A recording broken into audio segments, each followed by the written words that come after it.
ചന്ദ്രനിലെ ആഴം കൂടിയ ഗർത്തം ഏതാണ്? ന്യൂട്ടൺ ഗർത്തം. ബഹിരാകാശത്തെ കൊളംബസ് എന്ന് അറിയപ്പെടുന്നത് ആര്? യൂറി ഗഗറിൻ. ചന്ദ്രനിൽ കൂടുതലായി അടങ്ങിയിരിക്കുന്ന മൂലകം ഏത്? സിലിക്കൺ. അന്താരാഷ്ട്ര ബഹിരാകാശ ദിനം എന്നാണ്?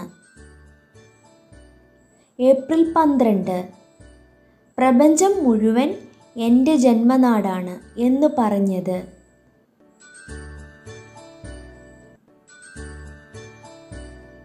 കൽപ്പന ചൗള. ചന്ദ്രൻ്റെ ഉപരിതല പഠനം നടത്തുന്ന ശാസ്ത്രശാഖയ്ക്ക് പറയുന്ന പേര്? സെലനോഗ്രാഫി. ലോകത്തിലെ ആദ്യത്തെ വാർത്താവിനിമയ ഉപഗ്രഹം ഏതാണ്? എക്കോ. ഇന്ത്യയുടെ ആദ്യത്തെ ബഹിരാകാശ വിനോദസഞ്ചാരിയാവാൻ കേരളത്തിൽ നിന്ന് തിരഞ്ഞെടുക്കപ്പെട്ട വ്യക്തി? സന്തോഷ് ജോർജ് കുളങ്ങര. ചാന്ദ്രദിനം എന്നാണ്? ജൂലൈ 21. ചന്ദ്രയാൻ 3 വിജയകരമായി ചന്ദ്രനിൽ ഇറങ്ങിയത് എന്നാണ്?